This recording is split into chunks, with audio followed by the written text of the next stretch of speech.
PM কিষাণের 20তম কিস্তিটা কৃষকদের bank অ্যাকাউন্টে ঢুকতে চলেছে। কবে ঢুকবে এটা নিয়ে বড় আপডেট চলে এসেছে আজকে।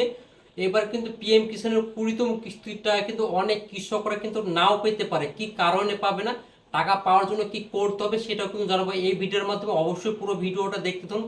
পিএম কিষাণের 20তম কিস্তিটা কত টাকা ঢুকবে এবং ফাইনাল ডেট সেটাও কিন্তু ঘোষণা করে জানিয়ে দিয়েছে আজকে কেন্দ্র সরকার। অবশ্যই পুরো ভিডিওটা দেখুন। তো আপনারা যদি আমাদের এই চ্যানেল নতুন হয়ে থাকেন অবশ্যই চ্যানেল সাবস্ক্রাইব করে পাশে বেল বাটনটি অন করে রাখবেন এরকম নিত্য নতুন ভিডিওর আপডেটগুলি সবার আগে পাওয়ার জন্য। তো প্রথমে দেখে নেবো আমরা পিএম কিষাণ 20তম কিস্তিটার কি আপডেট আছে, কবে টাকা ঢুকবে সেটা নিয়ে কিন্তু বড় আপডেট চলে এসেছে এবার। তো অবশ্যই পুরো ভিডিওটা আপনারা দেখতে থাকুন। দেশের কোটি কোটি কৃষক বর্তমানে প্রধানমন্ত্রী কিষাণ সম্মান নিধি প্রকল্পের 20তম কিস্তির জন্য অপেক্ষা করছে। চলতি বছর জুন মাসে এই কিস্তি পাওয়ার কথা থাকলেও এবার তা কিছুটা দেরি হচ্ছে।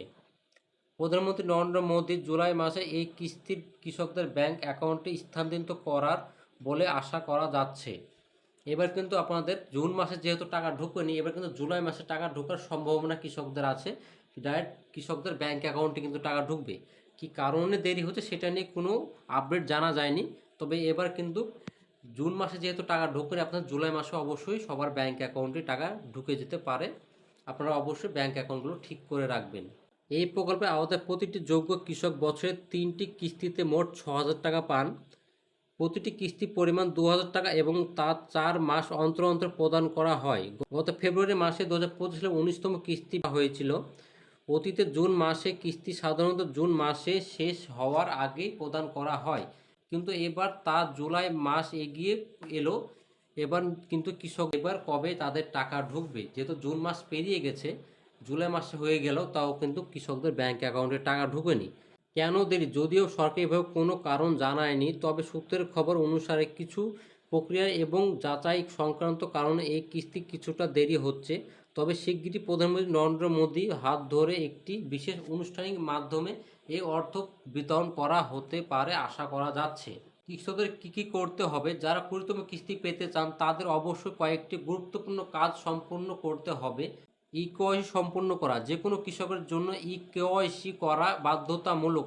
ইকেওয়াইসি না থাকলে কৃষকের নাম তালিকা থেকে বাদ পড়ে যেতে পারে এবং অর্থ স্থানান্তর করা বন্ধ হতে পারে।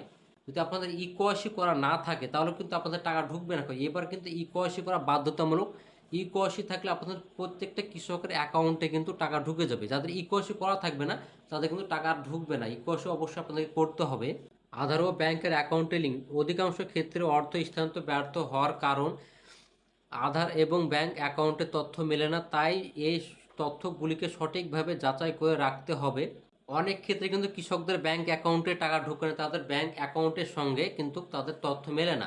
হয়তো আপনি পিএম কিষাণ অফিসিয়াল ওয়েবসাইটে হয়তো নাম দিয়েছেন, হয়তো যে নামে আছে সেই নামে হয়তো অ্যাকাউন্ট নাম্বার নেই। তার জন্য আপনাদের অনেক ক্ষেত্রে কিন্তু ভুল থাকার কারণে কিন্তু টাকা ঢুকে না খুব। ব্যাংক অ্যাকাউন্টের তথ্য পরীক্ষা, আইএফএসসি কোড, অ্যাকাউন্ট নাম্বার ইত্যাদি ভুল থাকলে অর্থ ফেরত চলে যায়। সঠিক তথ্য নিশ্চিন্ত করুন। জমির রেকর্ড ঠিক করা, যদি কৃষকের জমির মালিকানা নিয়ে কোনো সমস্যা থাকে, যেমন ভুল ঠিকানা বা অসম্পূর্ণ নথি, তবে সেই তথ্য আপডেট করতে হবে। যদি কোনো কৃষকের জমি নিয়ে কোনো সমস্যা থাকে, হয়তো নাম ভুল বা হয়তো ঠিকানা ভুল, অনেক কাগজপত্র যদি ভুল থাকে তাহলে কিন্তু সেটাকে কিন্তু পিএম কিষাণ অফিসিয়াল ওয়েবসাইট থেকে কিন্তু সেটাকে আপডেট করে নিতে হবে। আপনারা যেটা সঠিক হবে সেটা কিন্তু আপনারা আপডেট করে নিয়ে নেবেন, তাহলে কিন্তু আপনাদের টাকাটা ঢুকে যাবে। মোবাইল নাম্বার আপডেট করা, ওটিপি এবং অন্যান্য গুরুত্বপূর্ণ বার্তা এর জন্য বৈধ মোবাইল নাম্বার থাকা দরকার। আপনারা যদি পিএম কিষাণ অফিসিয়াল ওয়েবসাইটে আপনাদের মোবাইল নাম্বার লিঙ্ক করিয়ে রাখেন তাহলে কিন্তু আপনাদের অনেক অনেক সুবিধা হবে। যেমন কবে টাকা ঢুকবে সেটা আপডেট পেয়ে যাবেন। আপনাদের যদি কোনো নথিভুক্তির যদি আপনাদের কোনো নাম টাম ভুল থাকে তাহলে কিন্তু আপনি সেইটাই এসএমএসের মাধ্যমে কিন্তু আপনাকে জানিয়ে দেওয়া হবে।